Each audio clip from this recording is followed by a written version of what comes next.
Greetings, sailors, Marines, and families. I'm Rear Admiral Bruce Gillingham.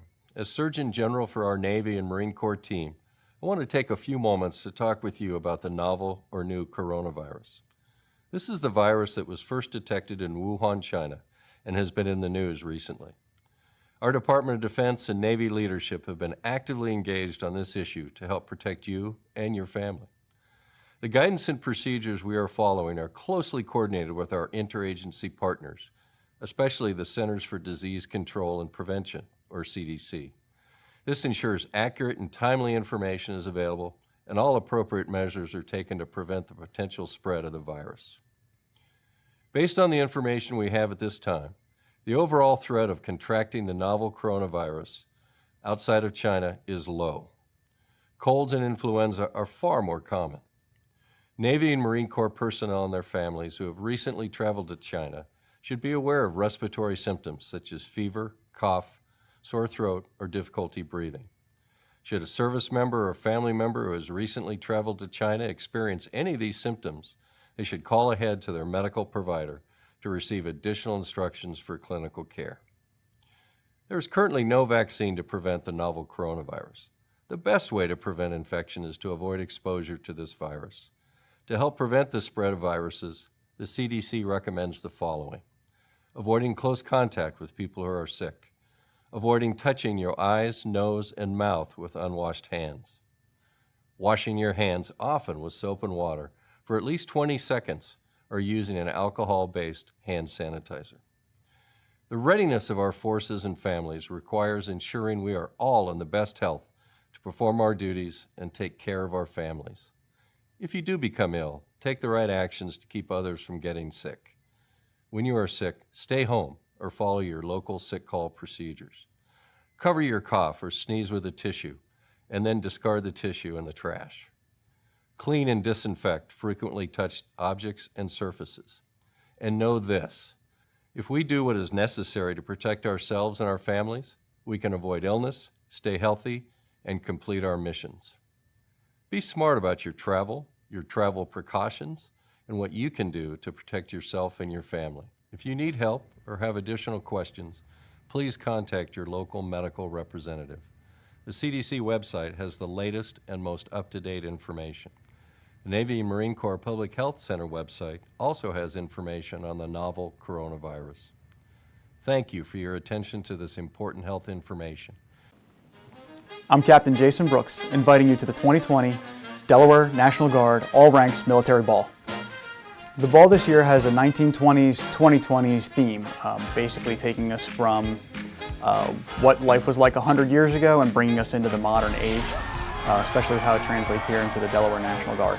If you are a M-Day soldier who is unsure about whether or not you want to attend the military ball, I think you should. I think it's a great chance to socialize and create a different kind of bond with the people that you see once a month for drill. I've been to quite a few of the military balls, and it's a very fun time, which was at Chase Center. I know guys have gotten rooms right there, so they didn't have to worry about driving home for living far away. It was really cool. Some of the best things about getting together at the military ball, it's a chance to get dressed up and be out in an environment with those who you work closest with without the necessity to actually talk about work. It's great to just be in a place to be able to kick back and relax with some folks and really just kind of get to know everybody a little bit more outside of the confines of the daily routine. Listen, the bottom line is you all need to be at the military ball. It's going to be a blast.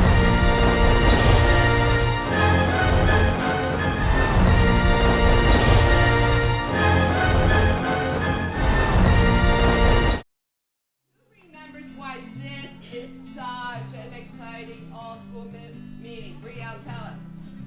We're gonna face Con Mrs. Meese. Round of applause. Even though she's not standing in this room, she is absolutely together with us today. So we'll sing We're All Together again, and then we're going to sing I'm Growing Up, because since she left to do her very important job that she's doing, you've gotten taller. You've gotten smarter, and she will know that with that beautiful song, I'm Growing Up. Are you ready? Say, I'm ready, Miss On. I'm ready, Miss On. There she is. All right, Mrs. Meek, we have some speakers that have some very special questions that they would like to ask you. Say it again. What do you do to walk in? So I can tell you guys that my job here is to take care of 4,000 military people who all do different jobs. Some are police people, some are police people, some people fly planes, some people are doctors, and I have 200 people who work for me who make sure that those people have a nice place to sleep, that they have great food to eat, that they have fun things to do when they're not working, and that they are able to go to the gym to stay healthy like you do with Mrs. Food. So we want the people who work for me, I want to make sure that all of them are comfortable and happy so that they can do their best when they go do their jobs. That's what I do every day. What do you do when you're not working? Hi, boy. Let me tell you what I do when I'm not working. Well, you should know that I work 6 days a week and on Sundays. And I work for 10, 11, or 12 hours every day. So here's what I do when I don't work. I go to dinner with my friends. I go do yoga, and I do spin class, which is like riding a bicycle. I watch Netflix. Raise your hand if you know Netflix. And sometimes I take a nice nap. But I also, one of my favorite things to do is I do this with my family almost every day. Nice. And one time I saw camels. The community turned out in droves today for the funeral of a Korean War veteran who didn't have a lot of family to be on hand for that final goodbye. And Alicia is here with this very touching turnout in Newcastle County. I love the story, Alicia. I love it too. Touching and incredible turnout. Alistair Barker was 94 years old. He proudly served our country in the U.S. Army. One of his cousins from Georgia was able to attend, but when the public was asked to join him, that they did.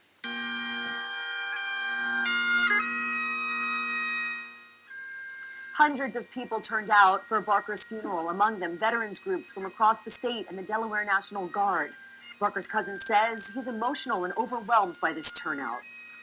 When I got here, I saw this crowd of maybe 150, 200 people, and they just told me that there were going to be more coming when more than a send-off. This is overwhelming. We just want people to know that this is not just an obligation. This is an honor for us to come and pay respects to our other veterans. And it's just awesome that we see all these people here.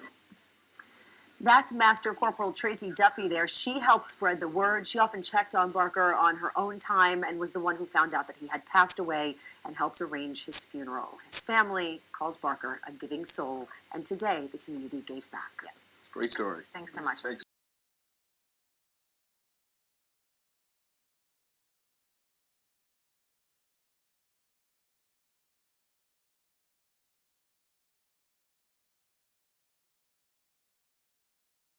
The Department of Defense Innovative Readiness Training Program brings a medical mission to Dover in 2021. The program was started back in the 90s and it continues through this day. It's a successful program that pairs military training requirements with community needs.